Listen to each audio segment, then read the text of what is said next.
नमस्कार, आप देख रहे हैं फैक्ट फाइंडर और मैं आपके साथ आकृति सिंह। इस समय हम फैक्ट फाइंडर के विशेष कार्यक्रम स्वास्थ्य संवाद को लेकर आपके समक्ष जुड़े हुए हैं, जिसपे आज हम एक विशेष महत्वपूर्ण विषय पर बात करेंगे, जो कि है ईएनटी। जैसा कि आप सब जानते हैं कि जो हमारा कार्यक्रम है स्वास्थ्य संवाद, वहां पे हम तरह तरह बीमारियों के बारे में बात करते हैं, उसके इलाज के बारे में जानते हैं और साथ ही अभी उन इलाजों को लेकर क्या क्या चीजें देखी जा रही हैं और पिछले उन चीजों में क्या क्या थी, ये सारी बातें हम विस्तार से आप तक समझ पहुंचाते हैं। तो इस समय हम जो विषय है हमारा स्वास्थ्य संवाद का, उस पे ईएनटी के बारे में बात करेंगे। सबसे पहले हम आपको बता दें कि ईएनटी का फुल फॉर्म क्या होता है, ईएनटी का पूरा मतलब क्या है। कान, नाक और गले का जो है उसके बारे में हम बात करेंगे, उससे रिलेटेड जो बीमारियां हैं उसके बारे में हम जानेंगे। और इस समय हमारे साथ इसी ईएनटी के विशेष डॉक्टर मौजूद हैं, जो कि जीबी हॉस्पिटल के सुपरिटेंडेंट भी रह चुके हैं। आइए हम उनसे बात करते हैं और उनके माध्यम से जानेंगे इस बीमारी के बारे में, कौन कौन सी बीमारी होती है और इसके बचाव क्या है, इसके लक्षण क्या हैं, इससे निजात कैसे पाया जाता है। इन सारी महत्वपूर्ण विषयों पर आज हम उनसे बातचीत करेंगे और जानकारी प्राप्त करेंगे। तो इस समय हमारे साथ डॉक्टर शंकर चक्रवर्ती मौजूद हैं, तो आइए उनका स्वागत करते हैं और उनसे बातचीत करते हैं। नमस्कार सर। नमस्कार सर, आपका फैक्ट फाइंडर पे बहुत बहुत स्वागत है। Thank you. तो जैसा कि अभी हम डिस्कस ही कर रहे थे कि ईएनटी हमारा आज का मुख्य है, जिसपे आपकी विशेषज्ञता भी है। तो जो ईएनटी है वो विशेषकर किस में देखी जाती है, मतलब क्या क्या होता है ईएनटी में, क्या क्या कौन कौन सी बीमारी होती है, इसके बारे में आप हमें बताइए। जैसे आपने शुरू में बताया कि ईएनटी मतलब नाक कान गले का प्रॉब्लम है, आपने सही बताया है। हम लोग नाक कान और गले का जो इश्यूज होता है, जो प्रॉब्लम वगैरह जो होता है, इन सब का इलाज हम करते हैं। आप जैसे देखेंगे जो हमारा शरीर में जो एंट्री पॉइंट है, जहां पे आप जाएंगे, जैसे नाक, ये तो जो आप सांस लेते हैं हम लोग, ये थ्रू नोज ही होता है। और जो खाना खाते हैं और थोड़ा बहुत सांस के लिए भी जो मुंह है वही काम करते हैं। और कान, जो साउंड्स जो होते हैं, ये साउंड हम वहां से ही रिसीव करते हैं और हम लोग सुनते हैं और बाद में ये साउंड सुन के हम इसका रेस्पॉन्स करते हैं, मतलब बातें करते हैं। ये तीनों यहाँ से जुड़े हुए हैं, मतलब नाक कान और गले से जुड़े हुए हैं। तो ये जो एरिया है, इनका कुछ प्रॉब्लम आ जाए तो हम लोगों का बहुत परेशानी आ जाएगा। अगर सोचिए आप बात नहीं कर पाएंगे या तो ढंग से बात नहीं कर पाएंगे, जैसे गले का कुछ प्रॉब्लम है, आपका आवाज बैठ गया या तो आवाज ऐसे हो रहा है जो किसी को समझ में नहीं आ रहा है। आवाज भी एक पहचान होता है, किसी को पहचान के लिए कोई बुला रहा है, उसको आप नहीं देख रहे, लेकिन उसका आवाज सुन के आप बता सकते हैं ये वो आपको बुला रहा है, ठीक है ना। तो ये होता है। अगर आप सुन नहीं सकते तो आपको कैसा लगेगा? बिल्कुल अच्छा नहीं लगेगा, क्योंकि नहीं सुनने से आप रेस्पॉन्स भी नहीं कर पाओगे ना। ये तो सांस लेने में आपका कोई तकलीफ हो तो वही भी आपको प्रॉब्लम आ जाएगा। तो ये एरिया वेरी इंपॉर्टेंट एरिया है, very sophisticated and delicate area है। और जितना सारे सिर्फ ये नहीं है, इस बार जितना बहुत सारे डिजीज का एंट्री पॉइंट भी ये है। Through this routes, through this openings, हम बोलेंगे ये ओपनिंग यही है। ओपनिंग बहुत सारी बीमारी भी अंदर जा सकता है, तो ये हम डील करते हैं। जैसा कि अभी आपने बताया कि इन सारी चीजों से बहुत सारी बीमारियां अंदर हो सकती हैं, तो कुछ बीमारियों के बारे में आप हमें जानकारी दें कि जो इन सारी चीजों से ज्यादा प्रभावित बीमारी होगी हमारे शरीर में। हाँ, तो देखिए अभी के सीजन के बारे में ही बात करता हूँ।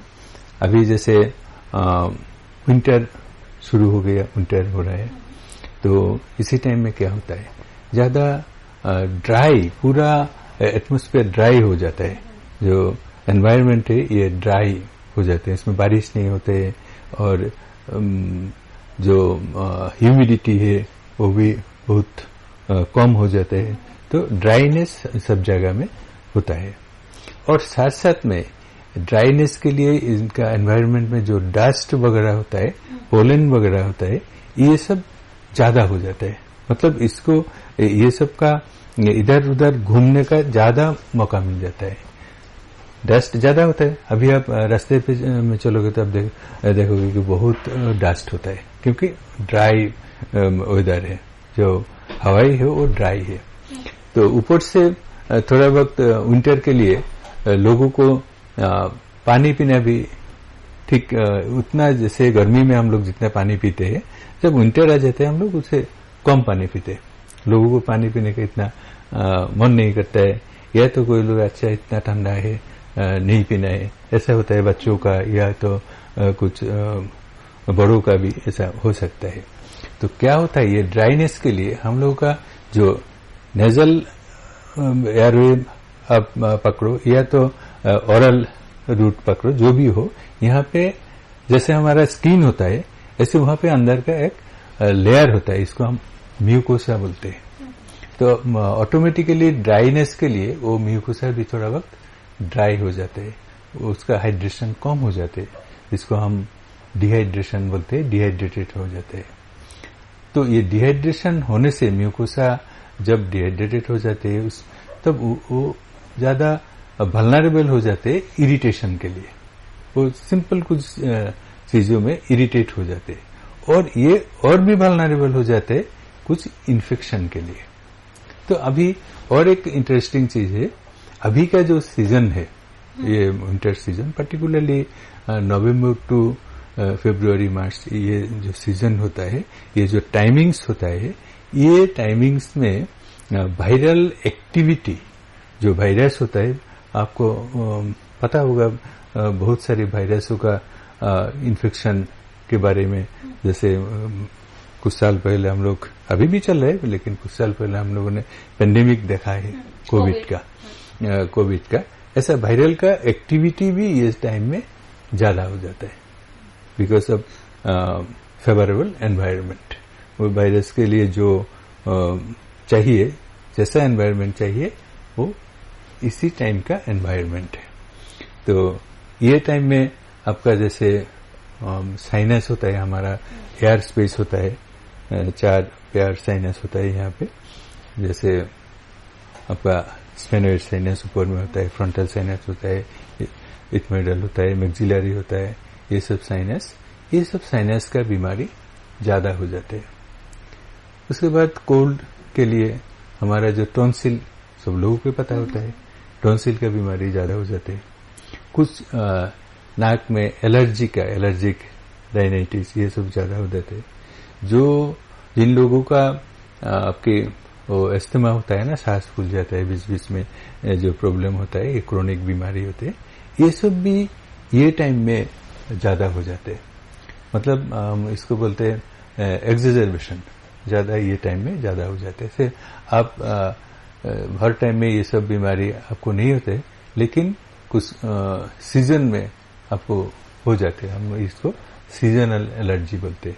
और जिनका हर टाइम में ये सीजन के साथ कोई रिलेशन नहीं है, कुछ लोगों को तो ऐसे ही होते हैं, लेकिन ये टाइम में जिनको नॉर्मली नहीं होते, लेकिन ये टाइम में हो रहा है सीजन एलर्जी, ऐसे भी हो सकते हैं।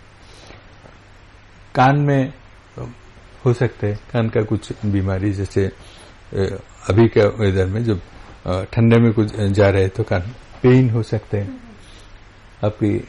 और जैसे ह्यूमिडिटी के लिए, जैसे जब ह्यूमिडिटी ज्यादा होता है उस टाइम में हम लोग फंगल इन्फेक्शन ज्यादा देखते हैं, लेकिन ये टाइम में फंगल इन्फेक्शन इतना ज्यादा नहीं देखते, लेकिन बाकी पेन वगैरह और एलर्जिक यूस्टिशियन ट्यूब डिजॉर्डर, एक ट्यूब होता है जो कनेक्शन रखते और गले के साथ, ये कान का जो यूस्टिशियन ट्यूब हम बोलते हैं, उसे एयर फील्ड ट्यूब होता है, उसका बीमारी भी ये टाइम में ज्यादा होता है।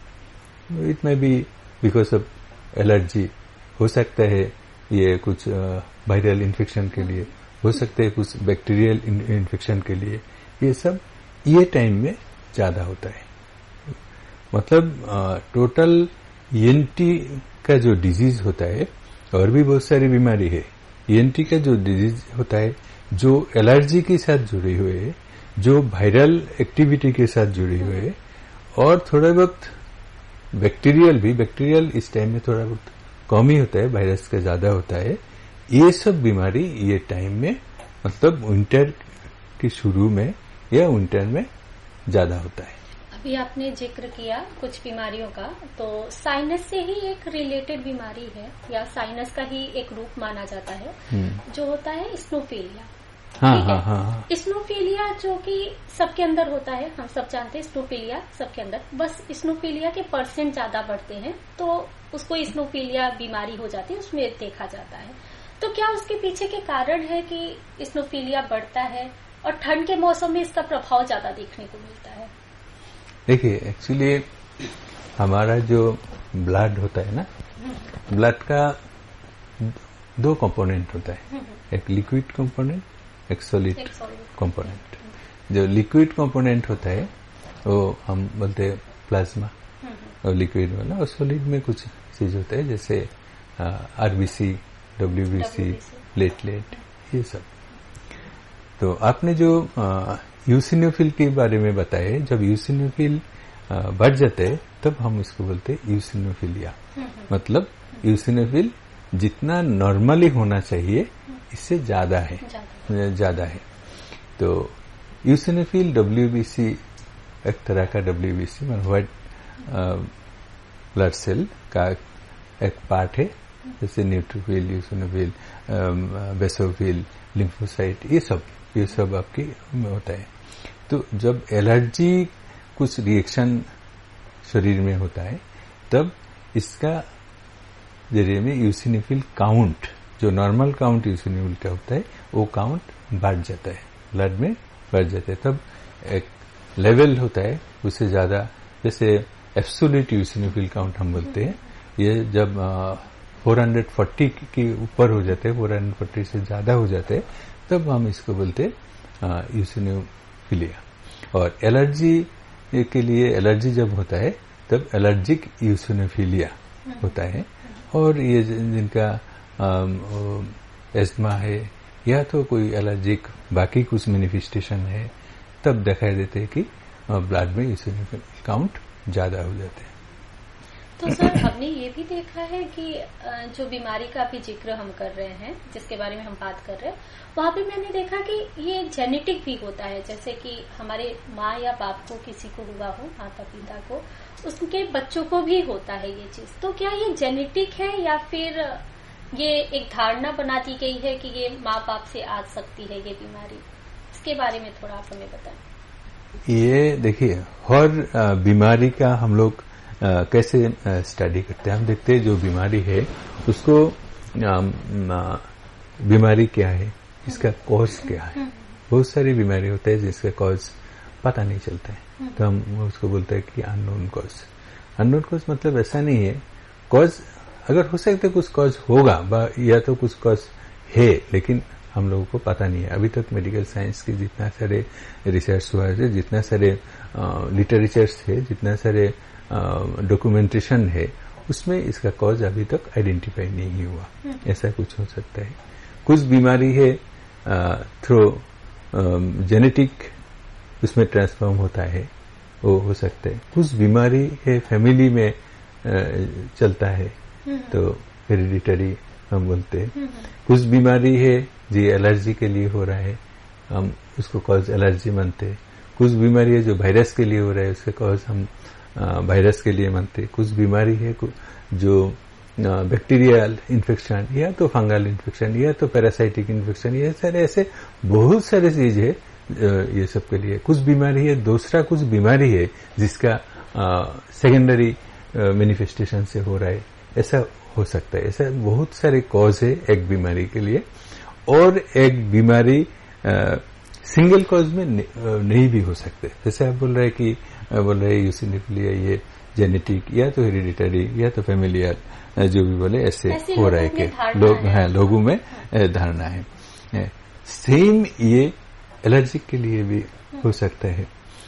मतलब आजकल देखिए हर बीमारी में जेनेटिक एक रिलेशन, अभी का जो रिसर्च वगैरह हो रहा है, अभी का जो एडवांस मेडिकल साइंस में हो रहा है, और कुछ में जीन का जो रोल है ये अभी स्टडी में ज्यादा आ रहा है। कौन सा डिजीज में जीन का क्या रोल है उसके, जैसे अब आजकल आप सुना होगा शायद स्टेम सेल थेरापी, ये सब ज्यादा हो रहा है, क्योंकि डिजीज का जो मॉडिफिकेशन वो अंदर से ही कर दिया जाए, अपना अंदर में कुछ चेंज करके या जेनेटिक ट्रीटमेंट करके, जेनेटिक कुछ चेंज करके उसमें वो डिजीज को पूरी तरह प्रिवेंट करने का रिसर्च आजकल चल रहा है। उसके ऊपर ज्यादा काम अभी चल रहा है। हम लोग जैसे देखिए बहुत सारे डिजीज है, लोग बोल रहे हैं दवाई इतना खाने का जरूरत नहीं है, आपको लाइफस्टाइल मॉडिफिकेशन करना है, कुछ जैसे कैसे चलना है, कब नींद से उठना है, कितना टाइम सोना है, या कितना टाइम वॉक करना है, कितना टाइम योगा करना है, कितना टाइम फ्री हैंड एक्सरसाइज करना है, कितना हाइड्रेशन आपको रखना है, पानी पीना है, ये सब वगैरह, कैसा डाइट आपको लेना है, क्या क्या आपको अवॉइड करना है, ये सब में आजकल ज्यादा हो रहा है। मतलब दो चीज, एक तो प्रिवेंटिव एस्पेक्ट ऑफ डिजीज ना हो पाए ऐसे के लिए आपको कुछ स्टेप लेना है, आपको पहले से ही ऐसे लाइफ स्टाइल सेट करना है कि बीमारी ना हो, और दूसरा हो बीमारी हो जाए भी तो इसको दवाई जितना कम से कम हो सके लेके इसको लाइफस्टाइल मॉडिफिकेशन करके ये आपको चलना है।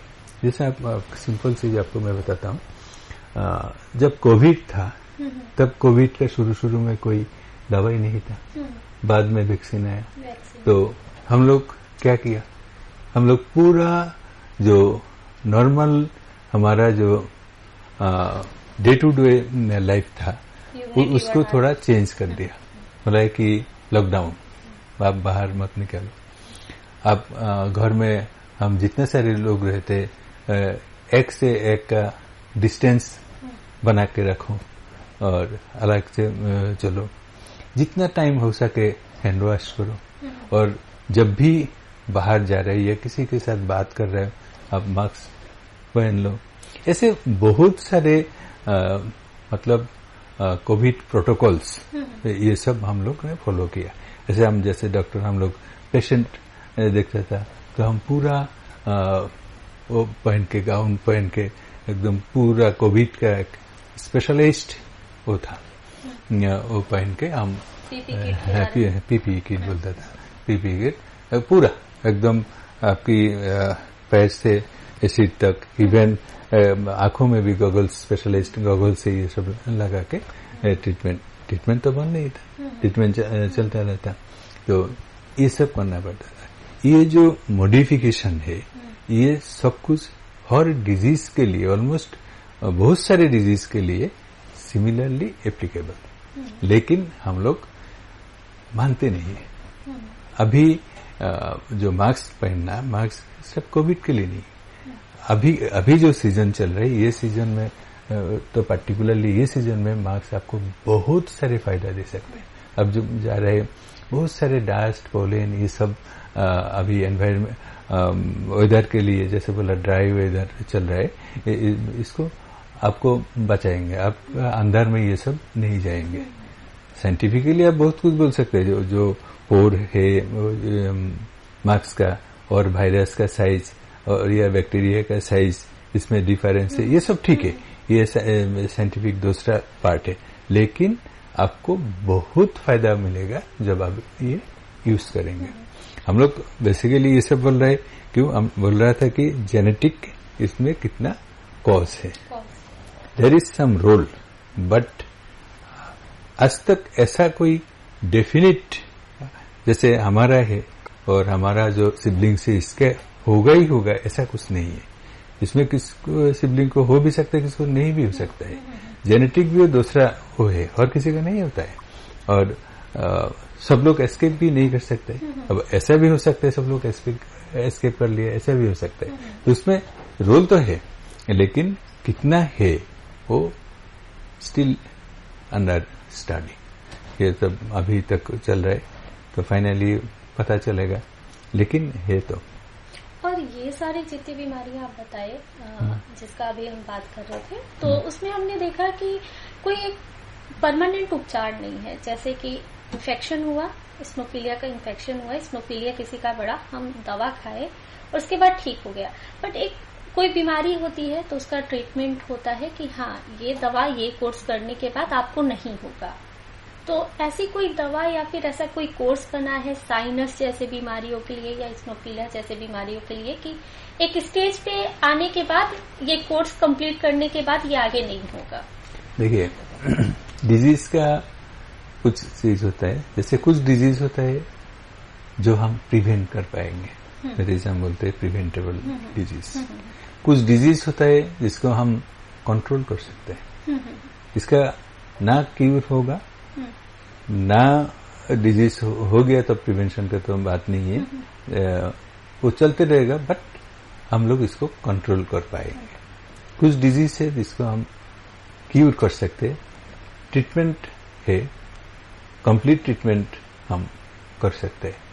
और कुछ डिजीज है जिसमें बहुत सारी मॉडलिटी को एक साथ में दे सकते हैं। उसका जैसे डिजीज प्रोग्रेशन को हम थोड़ा वक्त डिले कर सकते हैं, डिजीज का जो कॉम्प्लिकेशन उसको हम डिले कर सकते हैं, जो सफरिंग्स है वो सफरिंग्स को थोड़ा सा कम कर सकते हैं, जो बीमारी के लिए लोगों का जो क्वालिटी ऑफ लाइफ होता है वो क्वालिटी ऑफ लाइफ को थोड़ा वक्त हम इम्प्रूव कर सकते हैं। ट्रीटमेंट हम क्यों करते हैं? हर डिजीज का ऐसा नहीं है कि जैसे हम बता रहे कि जैसे ट्रीटमेंट किया है कुछ वो नहीं हो रहा है। हर डिजीज का कंप्लीट क्यूर नहीं होता है, और हर डिजीज का मतलब ऐसा नहीं है कि हम आज ट्रीटमेंट कर दिया ठीक हो गया कल फिर नहीं होगा, ऐसा कुछ नहीं है।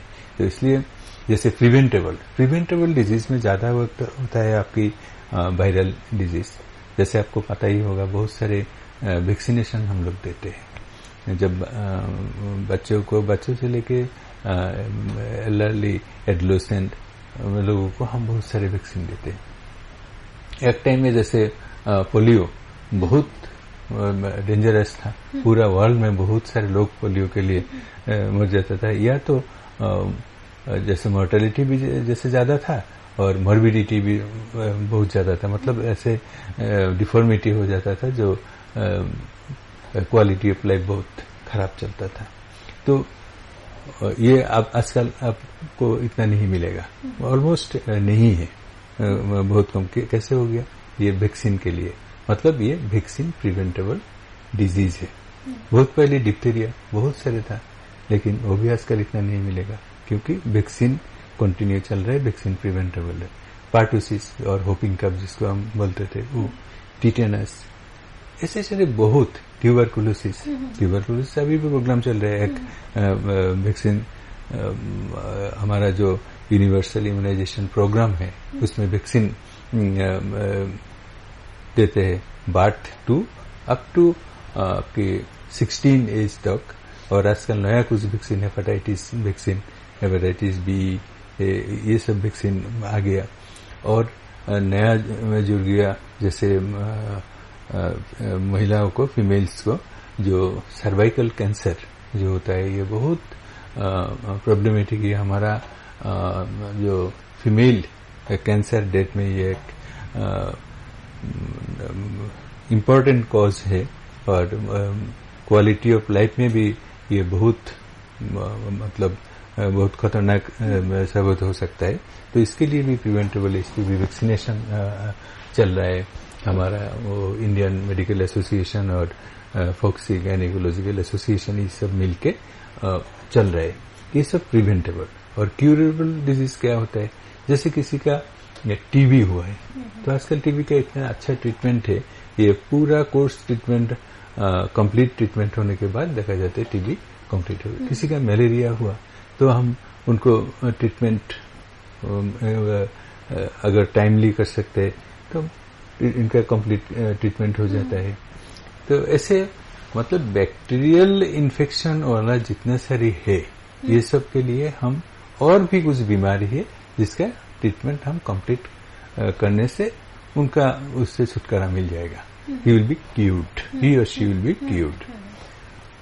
और वैक्सीन लेने से वैक्सीन प्रिवेंटेबल. दूसरा है कंट्रोल. से किसी की हाई ब्लड प्रेशर है. हाई ब्लड प्रेशर की बहुत सारी कॉज है. क्यों ब्लड प्रेशर इतना बढ़ गया और क्यों ज्यादा है, क्या है ट्रीटमेंट. तो हम लोग क्या करते हैं, इसका ब्लड प्रेशर का कंट्रोल करते हैं. ऐसा नहीं है कि 1 महीना 10 दिन या 7 डेज 15 डेज दवाई खाने के बाद उनका ब्लड प्रेशर ठीक हो गया. ऐसा नहीं होता है. ये कंट्रोल रहता है. दवाई उनको लेना है तो ब्लड प्रेशर कंट्रोल रहते हैं. साथ में लाइफस्टाइल मॉडिफिकेशन, वो डाइट में हो या पर्सनल उसमें एक्टिविटीज में हो, यह सब में हो तो उनका कंट्रोल होता है. किसी का डायबिटीज में लिटस है, वहां पे भी हम क्या करते हैं, उसका भी कंप्लीट क्योर तो नहीं हो रहा है, वहां पे भी हम कंट्रोल ही करते हैं. उनको लाइफस्टाइल मॉडिफिकेशन कर देते थे. भाई आप सुबह या शाम को जब भी टाइम मिले एटलीस्ट 30 to 45 मिनट्स आप चलते रहो, हांटते रहो, वॉकिंग करो, ब्रिस्क वॉकिंग करो, डाइट थोड़ा वक्त कंट्रोल करो. ये सब हम बोलते हैं. साथ साथ में मेडिकेशन हो सकता है. मेडिकेशन जैसे शुरू में जितना मेडिकेशन लगा, बाद में मेडिकेशन कम हो सकता है. वहां पे हमारा टारगेट क्या होता है, वहां पे टारगेट होता है इसको कंट्रोल करना और इसका जो कॉम्प्लिकेशंस है, ये सब कॉम्प्लिकेशन को थोड़ा डिले कर देना. Most of the cases complication is inevitable. मतलब इसको आप स्टॉप नहीं कर पाएंगे. कॉम्प्लिकेशन होगा ही होगा कुछ केस में, लेकिन उसमें इसको आप डिले कर पाएंगे. और इनका जो क्वालिटी ऑफ लाइफ, जैसे कोई बीमार लोग का लाइफ में बहुत सारे प्रॉब्लम आ जाते हैं, बहुत सारे इश्यूज आ जाते हैं. तो ये सब इश्यूज को थोड़ा बहुत हम दूर हटा सकते हैं. मतलब क्वालिटी ऑफ लाइफ थोड़ा अच्छा उनको दे सकते हैं. ये हमारा टारगेट रहता है. और बाकी कुछ होता है पेलिएटिव. पेलिएटिव मतलब बहुत सारी डिजीज आप इजीली आप कैंसर को पकड़िए. ऐसा कैंसर ऐसे एक चीज है जिसका, जैसे हमारा भी कैंसर पार्ट बहुत इम्पोर्टेंट है, क्योंकि बहुत हेडनेक जो एरिया है हमारा ईएनटी के साथ साथ हेडनेक भी हमारा ही है, एक्सेप्ट ब्रेन. ब्रेन नहीं है, हेड और नेक ये एरिया भी ईएनटी के लोग ही देखते हैं. और हेडनेक का कैंसर बहुत होता है. कैंसर जो टोटल इंसिडेंस होता है, इसमें हेडनेक एक इम्पोर्टेंट पार्ट ले लेते हैं. तो उसमें कुछ लोगों का ऐसे होता है, सब लोगों को पता है कि कैंसर का इतना सिम्टम्स किसी को पहले पता ही नहीं चलते, क्योंकि इतना ज्यादा दर्द नहीं होता है. लोगों को लगता है यार ठीक ठाक चल रहा है, क्यों जाना है. और कुछ हेडनेक में कुछ एरिया है, इसको वेरी डिफिकल्ट एरिया, देखा ही नहीं देते हैं. मुंह में कुछ होने से खुद को तो पता नहीं चलता है, दूसरा कोई भी नहीं देखते जब तक आपको कोई सिम्टम्स नहीं आ रहे. जब आप खाना खा नहीं पा रहे, इसमें गिटकने में प्रॉब्लम आ रहा है, अंदर नहीं जा रहा है, या आप बातें नहीं कर पा रहे, जो पहले शुरू में मैंने बताया था, या तो बात ठीक से नहीं आ रहा है, आवाज बैठ गया, हम जिसको चेंज इन वॉइस बोलता है, होर्सनेस ऑफ वॉइस बोलते हैं, ये सब हो रहा है. या तो कुछ खाने का टाइम में गाल में दर्द हो रहा है, कुछ अल्सर वगैरह हो गया, ये सब हो गया. तो ये एक स्टेज में, जब एकदम एंड स्टेज में आ जाता है, तब इसका कैंसर का जो नॉर्मल इलाज होता है, जैसे ऑपरेशन होता है, केमोथेरापी होता है, रेज देते हैं जिसको रेडियोथेरापी हम बोलते हैं, रेडिएशन देता है, या तो कॉम्बिनेशन ऑफ 2 और कॉम्बिनेशन ऑफ 3 ऐसे हम ट्रीटमेंट करते हैं. कुछ बीमारी ऐसे टाइम में हम लोग का पास आता है, या डायग्नोसिस ऐसे टाइम में होता है, ये बहुत ही लेट हो जाता है. तो उस टाइम में हम डेफिनेटिव कुछ ट्रीटमेंट उनको नहीं दे पाते. प्रिवेंटिव तो छोड़ ही दिया और क्यूरेटिव भी छोड़ दिया, लेकिन कुछ डेफिनेटिव ट्रीटमेंट भी हम दे नहीं सकते. उसी टाइम में कुछ जो ट्रीटमेंट हम उनको देते हैं, उसको हम बोलते हैं पेलिएटिव ट्रीटमेंट. तो ऐसे करके अब शुरू में जो क्वेश्चन आपने बोला था, इसका इतना दूर आ गया. तो एक्चुअली ऐसा हर डिजीज में, डिजीज स्पेसिफिक ट्रीटमेंट जो भी हो वो डिजीज स्पेसिफिक होता है.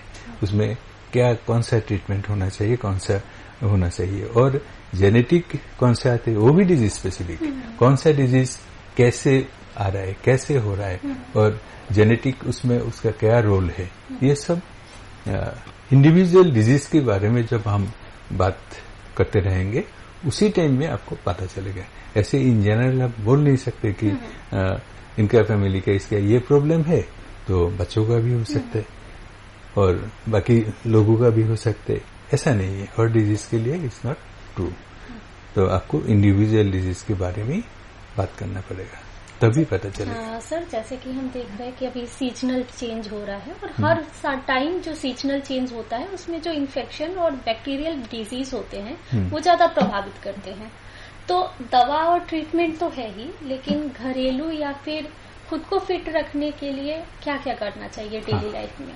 एक्चुअली हमारा इसमें अभी जो बोल रहा हूँ, विंटर सीजन में जो बीमारी ज्यादा हो जाते हैं, लोगों को ज्यादा जिस बीमारी के लिए परेशानी आते हैं, ये सब बीमारी के से छुटकारा मिलने के लिए, थोड़ा वक्त आराम मिलने के लिए, या तो प्रिवेंशन के लिए मैं सबको ये बताना चाहता हूँ कि ऑयल हाइड्रेटेड रहना चाहिए, मतलब पानी ठीक से पीना है, क्योंकि विंटर में लोग पानी कम पीते हैं।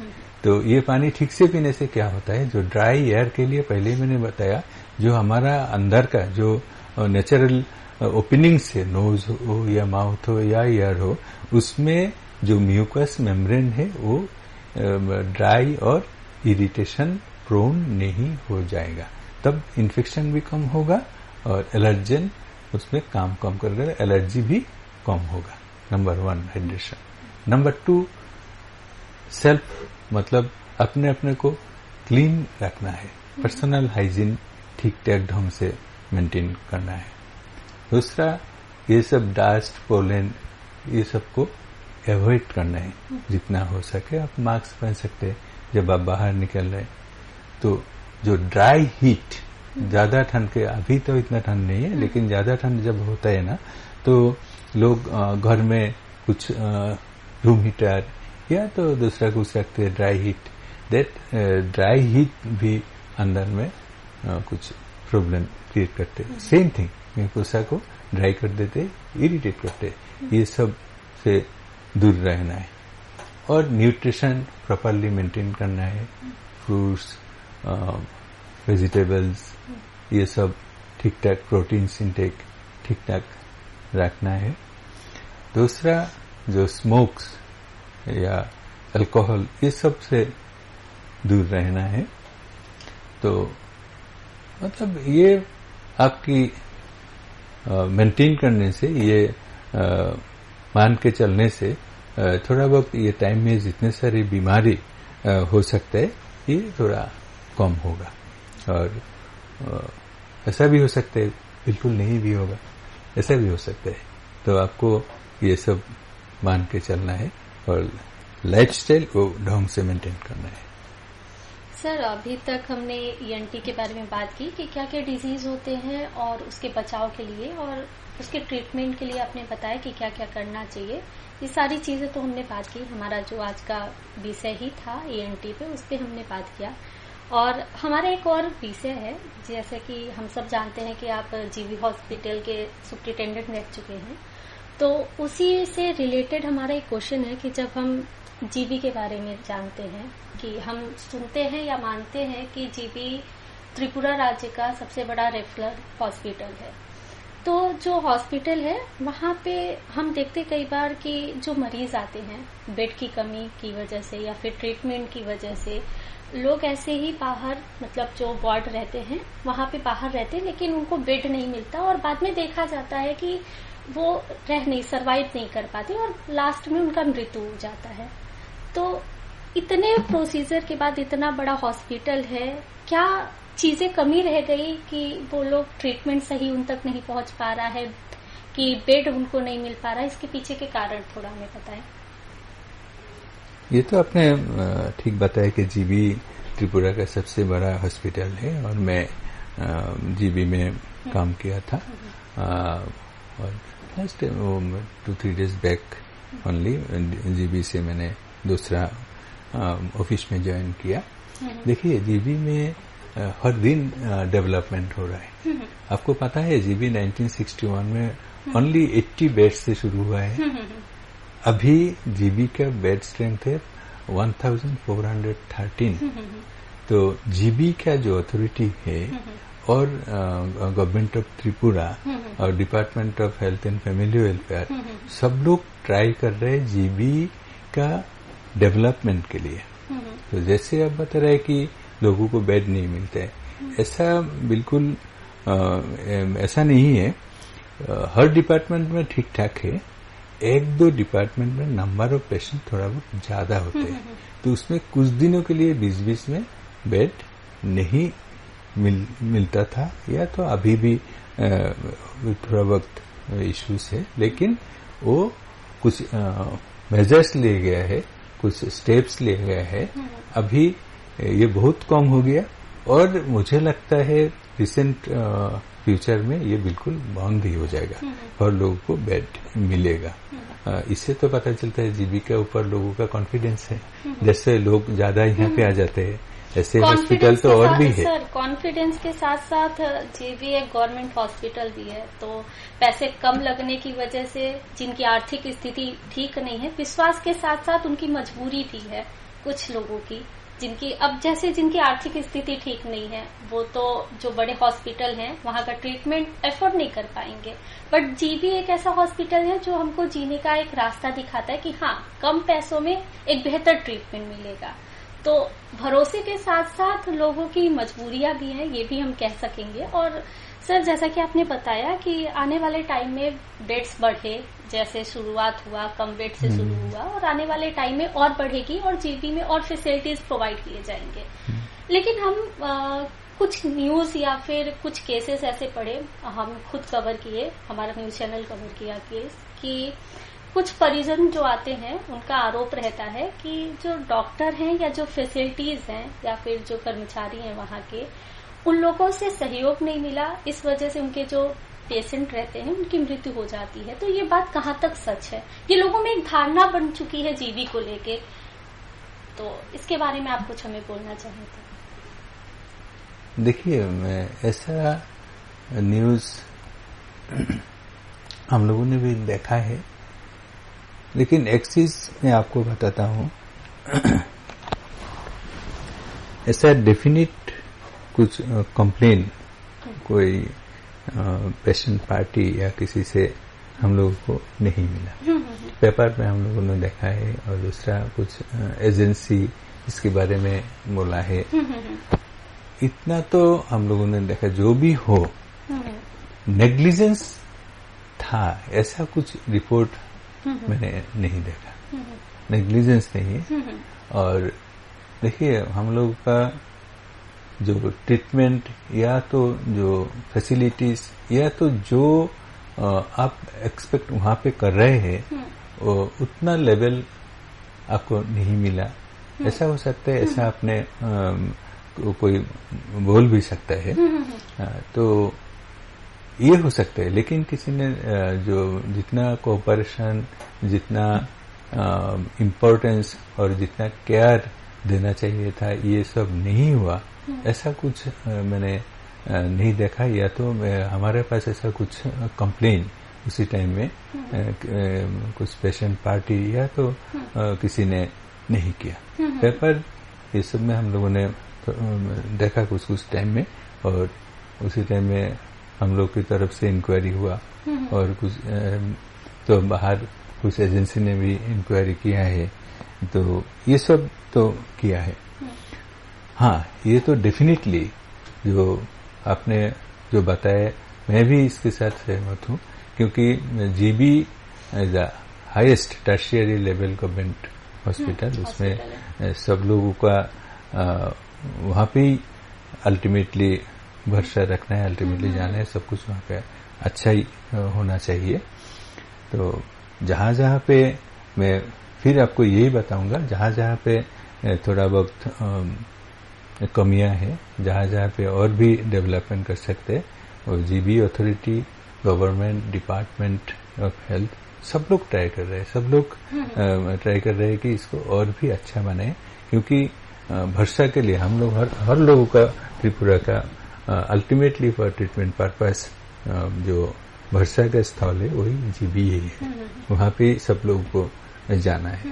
तो हम सबका ही उसमें मतलब हेल्पिंग हैंड होना चाहिए, इसको कैसे और भी अच्छा करना चाहिए। मैं ऐसा नहीं बताऊंगा कि जो भी है सब कुछ बिल्कुल ठीक ठाक है, और नहीं, और इम्प्रूवमेंट का जगह तो है ही है, और जितना आप इम्प्रूव करते जाओ और उसके बाद भी थोड़ा स्पेस रह जाता है कि और भी इम्प्रूवमेंट हो, तो हम सब लोग एक साथ में ट्राई कर सकते हैं कि इसको और इम्प्रूवमेंट करें।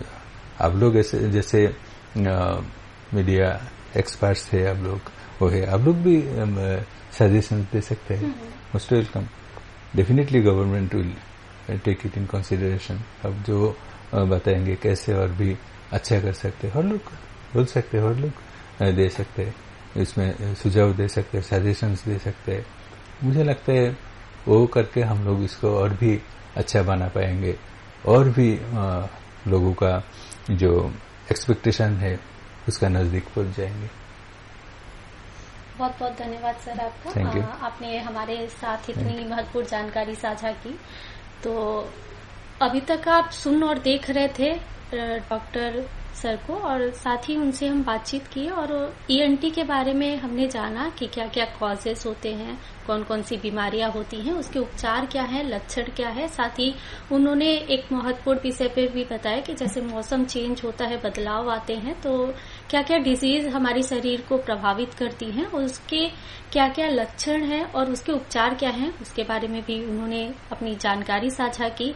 और साथ ही एक महत्वपूर्ण विषय पर जो कि जीबी हॉस्पिटल को लेकर था, उस पर भी उन्होंने अपनी जानकारी बताई कि क्या क्या और अपडेट होंगे, क्या क्या चीजें हैं जीबी हॉस्पिटल में, और जो लोगों के अंदर की धारणाएं बनी हैं उसको भी स्पष्टीकरण किया उन्होंने अपने माध्यम से। तो ऐसे और महत्वपूर्ण विशेष कार्यक्रमों को लेकर हम आपके साथ जुड़ते रहेंगे। तो आज के स्वास्थ्य संवाद में बस इतना ही। बाकी चीजों के लिए देखते रहें फैक्ट फाइंडर। धन्यवाद। धन्यवाद।